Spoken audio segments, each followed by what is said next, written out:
Oh boy. Oh boy. Here we go, guys.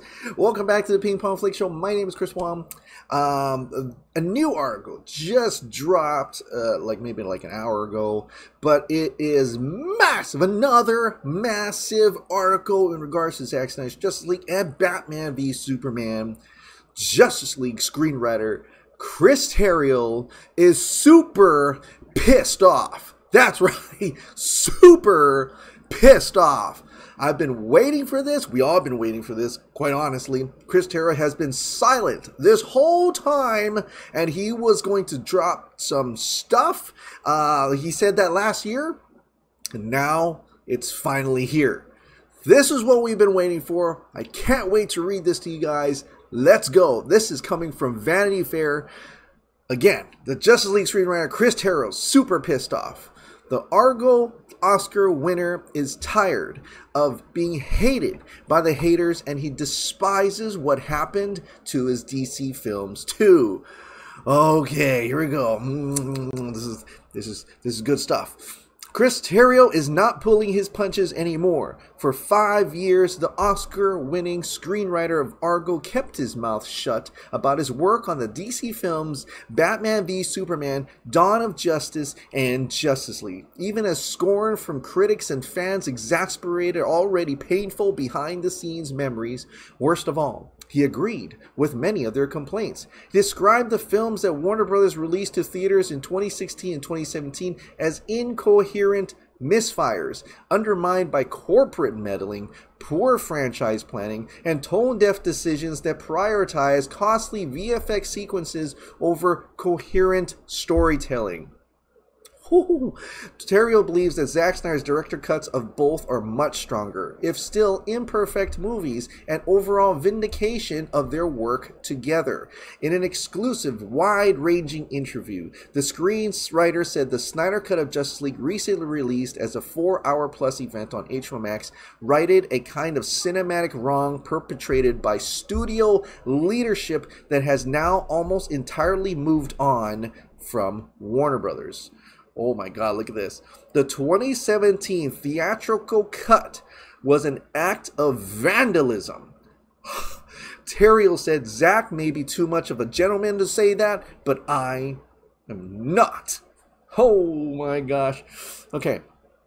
Terrio first joined the DC Universe to rewrite an existing Batman v Superman script because its Batman actor, the director of Argo, had qualms about the project. I think the studio brought me in to appease Ben Affleck because they thought, okay, well, we have this movie star who's reluctant about doing this, so why don't we bring in this guy, Terrio said.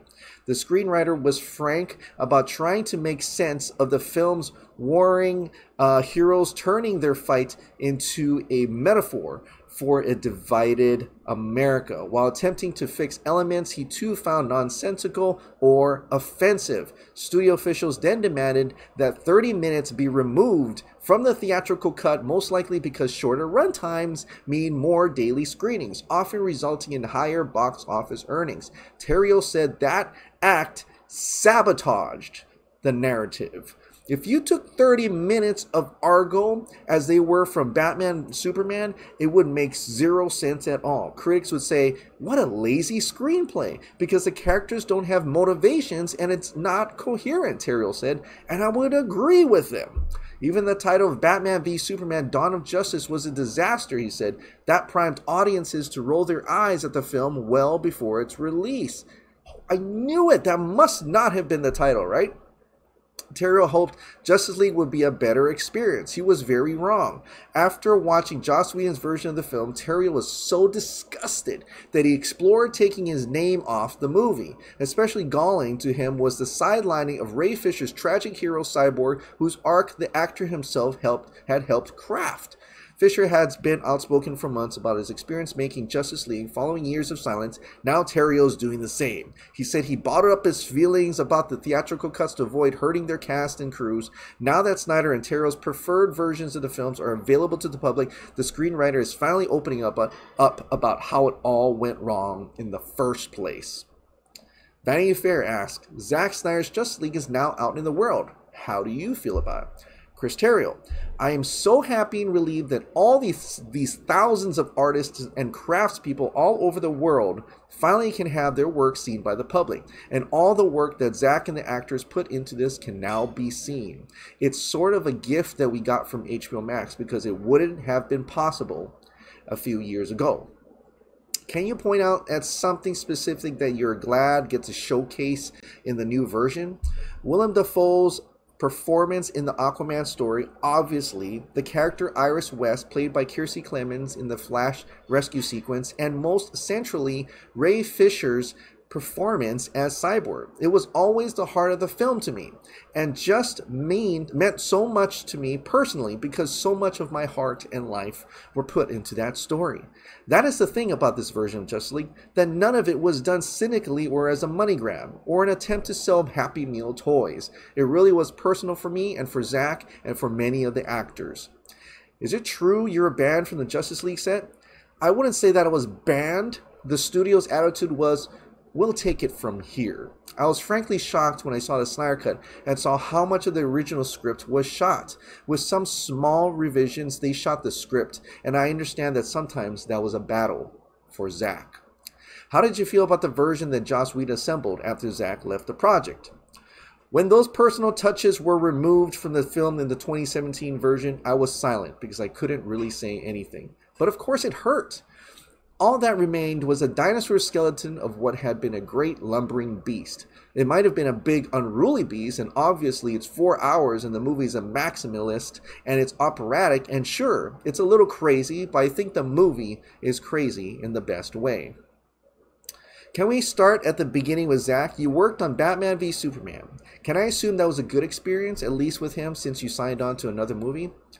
Ben Affleck called me and said that he was working on this film, which was a Superman film in which he was going to play Batman. So he asked if I would read the script and consider doing a rewrite. He asked if I would do some character work, so it was already determined and storyboarded that Batman was going to be trying to kill Superman when the Batman was going to have gone down a dark road. He was branding criminals, and he had certain dark elements that were non-negotiable and already in the story. What did Affleck want you to do? My job was to create a story and a tone, really, in which Batman could be that person, in which two heroes could get to the point where they're fighting to the death. What was your approach? I came into thinking the only way that this could work it as a fever dream or as a revenge tragedy. I thought, how do we create a story in which Bruce Wayne is traumatized by the war of Krypton coming to Earth and in which he enters into this kind of madness? He becomes Captain Ahab, and he won't listen to saner voices like Alfred, for example, who are telling him to just reason. He's a man possessed. So the film was dark by its nature. As I worked on the movie, it seemed to me that it was a snapshot of what I was feeling on the ground in the country, which maybe didn't become apparent until the madness and division that came about from the last presidency. I thought this superhero movie could be about getting into our worst natures, but then coming out of that into a redemption. What did you want to avoid? I didn't want it to make it a sitcom joke that Batman and Superman are trying to kill each other. If I'm going to work on this movie, it's going to be dark and operatic, and it's going to be uncomfortable. Zack and I come from very different approaches to filmmaking, but I immediately liked him because he isn't cynical and he wears his heart on his sleeve. I'm cynical enough for any room that I enter into. How did things develop from there? I wrote drafts of the Batman-Superman movie, which wasn't called Batman v Superman: Dawn of Justice by me. I did not name the script. In fact, I found out what the movie was called along with the rest of the world on the internet. I was not consulted on the title of the film, and I was as surprised as anyone. I would not have named it Batman v Superman: Dawn of Justice. Oh, was that Zack's choice? I don't know exactly who named it, but I suspect it was the studio, and I suspect it was marketing, to be honest with you.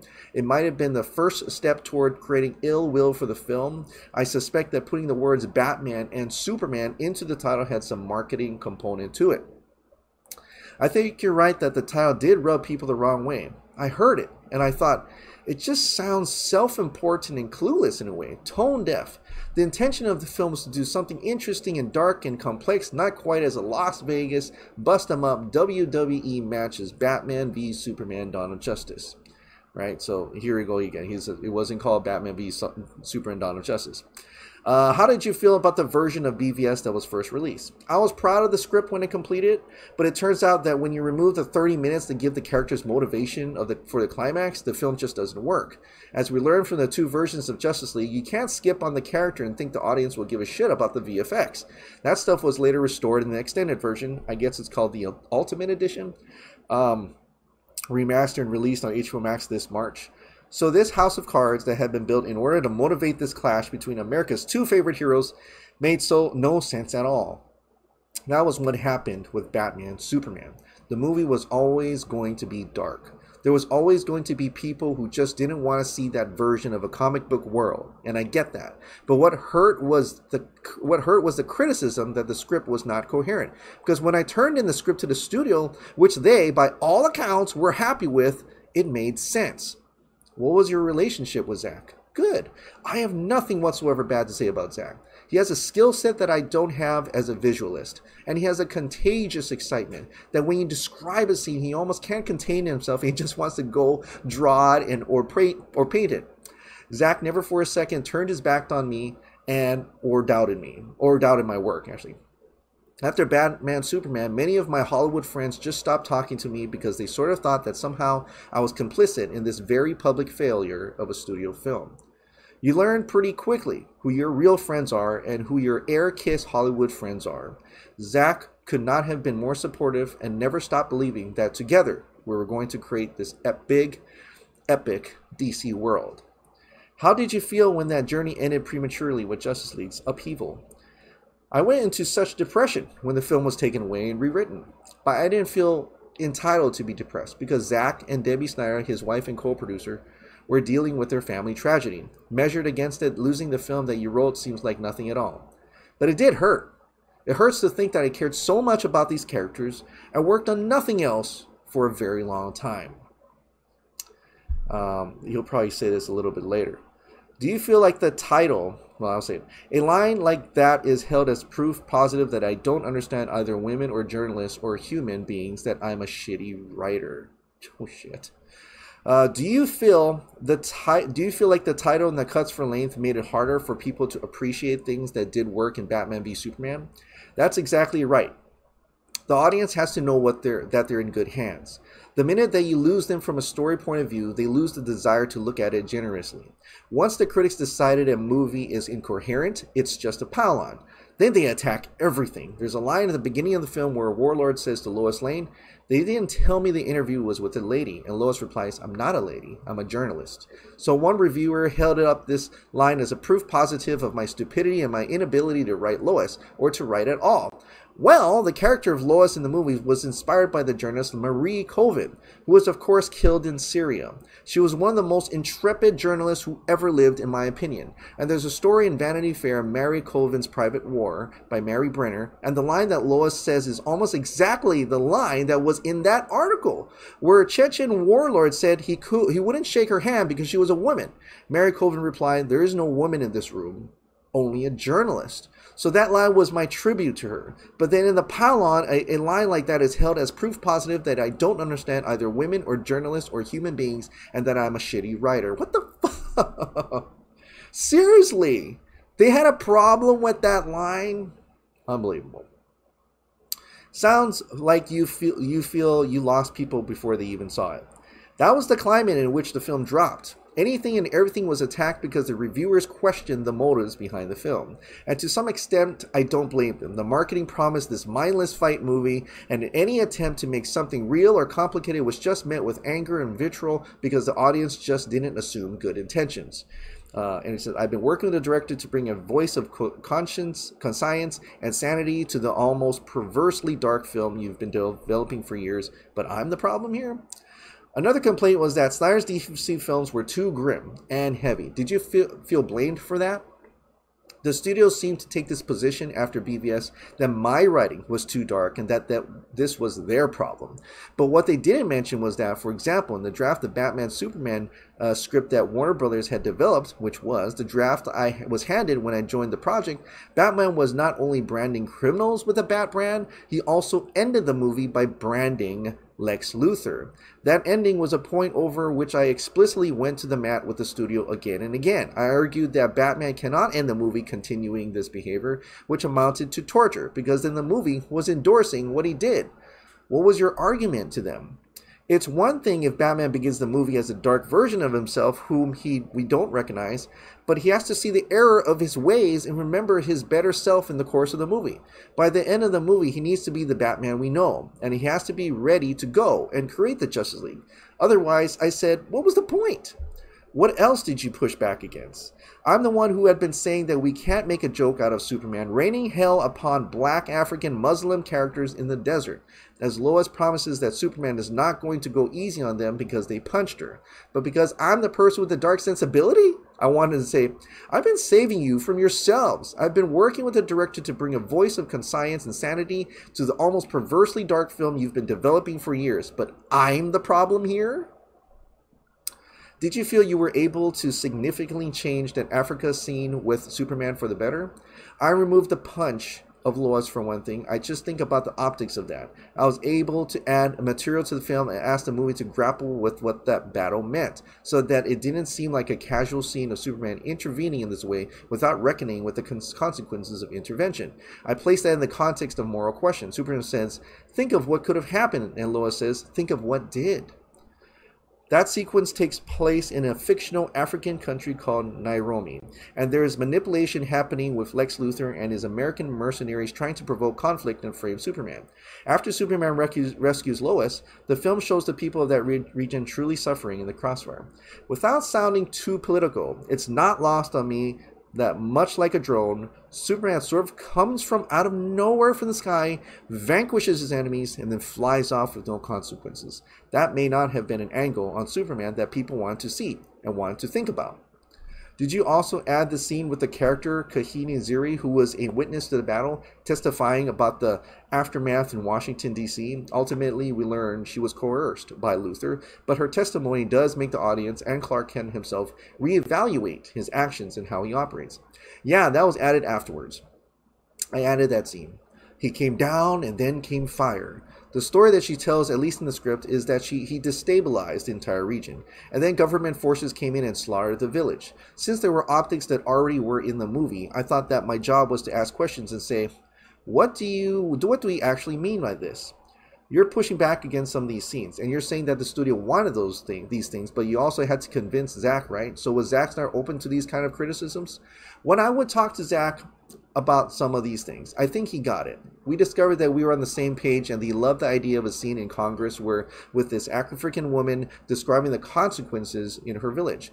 He right away sparked to that and got excited about casting that character with actor Wunmi Mosaku, now known for Lovecraft Country, and thought she could be very important character for the movie. So Zack was quite open to all the stuff, and I thought the studio was too.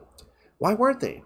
Later, when I realized that so much of the plot was going to be cut, I began to think, well, they didn't really want this kind of story. The last things to get cut out were always the stunt scenes and the special effects scenes because they cost so much.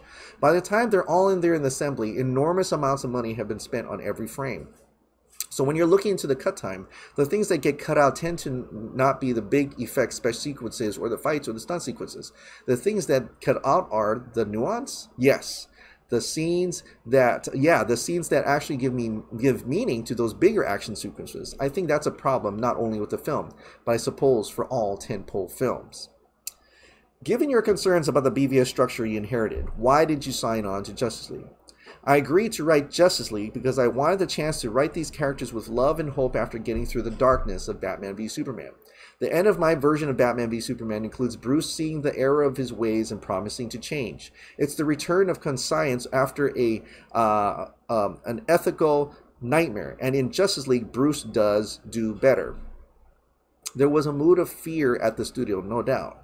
Oh boy, it's getting interesting. It's getting more interesting. It's already interesting.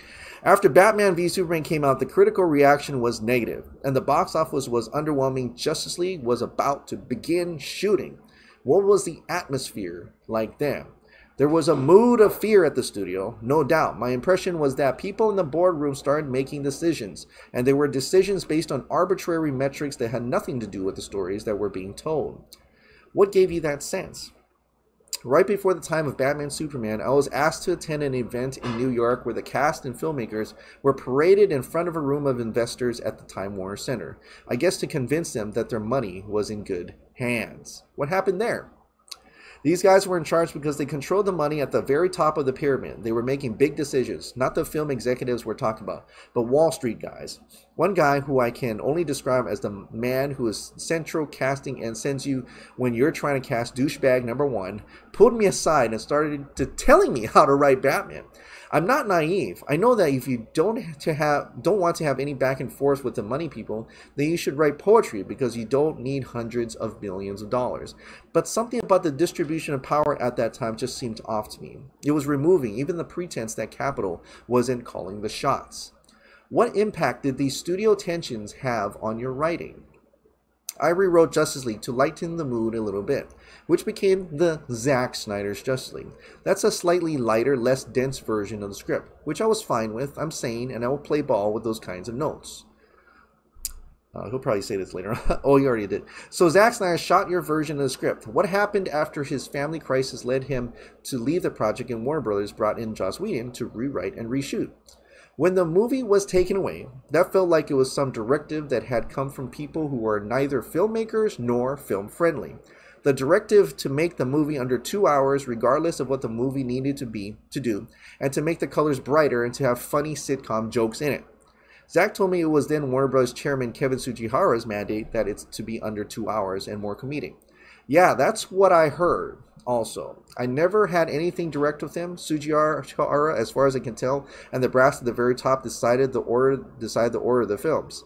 I was not consulted on the order of the films, even though I was the person writing Justice League.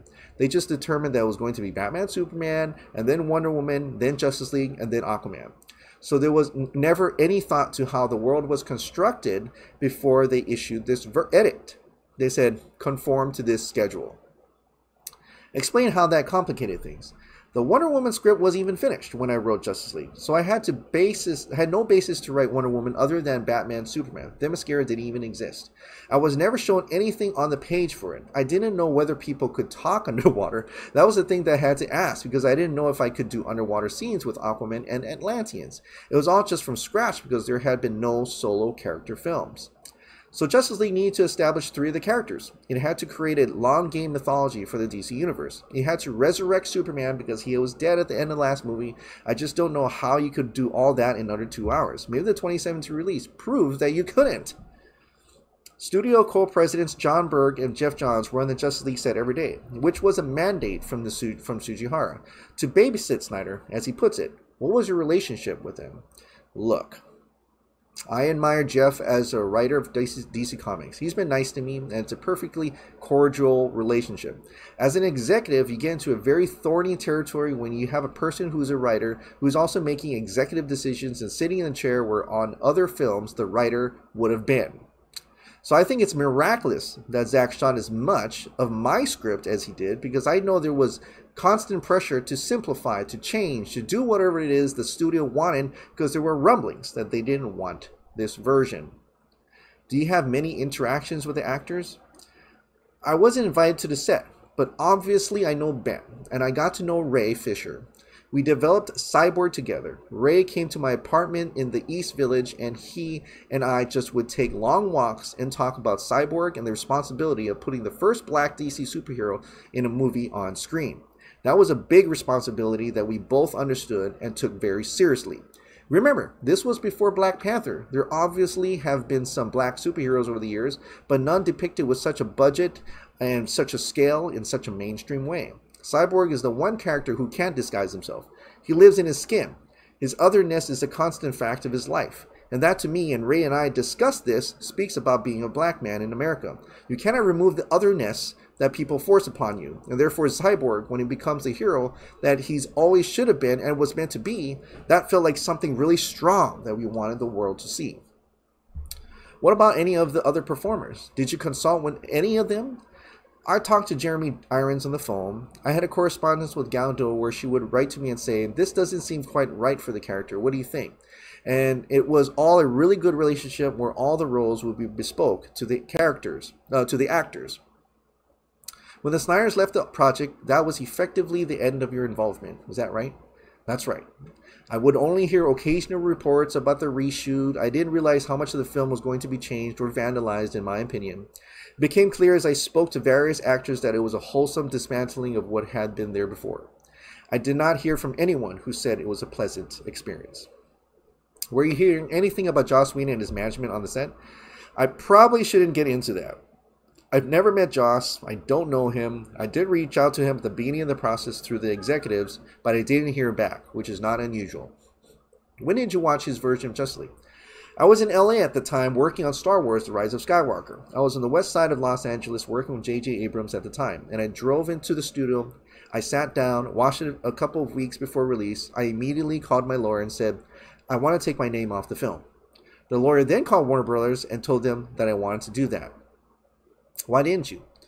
Prints had already been struck or hard drives burned or however they deliver movies these days. The elements were on their way, and to remove my film, my name, they would have to restrike the prints or redo the digital copies, and the film could be delayed. It would be an international scandal and news stories. So I shut up.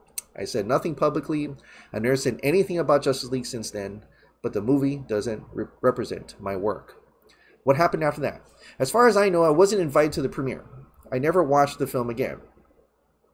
So why not follow through and remove your name? I think it would have created a whole wave of negative publicity that I think would have made the situation even worse for the actors and for all the craftspeople who had worked on it. For all kinds of people, I'm awfully happy that Zack Snyder's Cut of Justice League is the one that is higher on my IMDb page. Something that was this big and prominent and then so widely derided, it kind of poisons your reputation, doesn't it? Yeah, it hurts your reputation. But more importantly, it poisons your soul and your confidence, especially when this other version of the film wasn't seen. And now that it has been seen, people do have problems with this version of the film, and they'll quibble with the length, and they'll quibble with the way that certain characters are written, but that I can take, because that is actual critique of my work. That's fair game, and that I'll engage with any day. People can quarrel with the movie, but at least they're quarreling with my version and with Zack's version of the film. Did you ever feel like they deliberately made you scapegoat the studio? I'm a deeply paranoid person, so I'm always assuming that everyone has it in for me. Justice League, the Zack Snyder version, is the only script other than Argo that I have a sole writer credit on. I really did develop this, so I can stand by this version, love it or hate it. What are you working on right now? What's on the horizon? I won't talk about it quite yet, but it's a small film that I'm doing with Amazon. I'm getting back to smaller, character-driven worlds where I don't have any of the franchise issues that have been difficult to grapple with in the past. That's really helped me to reground myself and to remind myself of why I like to write a film. Wow. Big. Oh my goodness. Very big. So, I feel bad for him. You know, honestly, feel really bad for him. He's a great writer, and he got an award, you know. But then he got, you know, thrown into these franchises. I know he didn't want to talk about Rise of Skywalker, but you better bet that probably had a lot of issues as well. But, yeah. I always knew, in a way, that it was never supposed to be called Batman v Superman: Dawn of Justice. And in a sense, maybe it was supposed to be, and I don't know what it was supposed to be called. He didn't reveal here. I always thought, you know, maybe it wasn't called Batman. It sounded like a studio thing, like, you know, Freddy versus Jason, Godzilla versus Kong, stuff like that, where those were actual, you know, about the battle, about battling together. In this sense, it was a deeper thing to it, and the expectations of like they had like ads with them look like a boxing match, right? So it wasn't supposed to be like that. So I always knew that there was something up with that. That's very... But I wonder what it would have been called. Would it have been called just like how it says Batman, Superman, Batman/Superman? That's interesting. But this is a giant article. And I'm so happy to have read it for you. I'm so happy that this came out. And it seems like every day, almost maybe every week, there is some type of expose that shows that the hate... And it's not fair to Chris. It's not fair to Zack. It's not fair to all these other people. You know, unless you're with Warner Bros., right? All not fair to Chris, Zack, Gal, Ray Fisher, all these. Maybe even Henry Cavill and Ben Affleck, right? because Warner Brothers sabotaged their own movie. Warner Brothers did this. Warner Brothers did that. If you hate Zack Snyder, it's probably Warner Brothers' fault, because they painted him in such a way. They painted all these people in such a way. They ruined their reputations, their careers, by messing with the products that they have their name on. So and people know now, like, more people, honestly, are like, Zack Snyder's Justice League was good. Wow, I didn't realize this is Zack's best film. Maybe all of his films would have been great if Warner Brothers never fucked it up. Warner Brothers.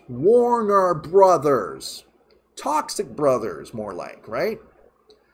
So I think all this expose really it's really eye-opening, and I'm sharing it, and I wanted to read it because I want more people who people, you know, there's a lot of people who are like, I don't have time to read this. Well, now you can listen to it, right? And we need to reshare this and share this. This one, Ray Fisher's one, all these things are coming out. We need a change in leadership over that Warner Brothers. Yes, a lot of them has changed. Jeff Johns, John Berg, they're all gone pretty much. Okay? Maybe slightly more protected than others, but Toby Emmerich is still there. And I know he has a part in this too. So, all right, well, that is it. Thank you so much for watching or listening, and I hope you like this daily entertainment news and content. Please hit the like button, hit the subscribe button, ring that notification bell. Keep this hot dog light on that you cannot see right here, and I'll see you next time.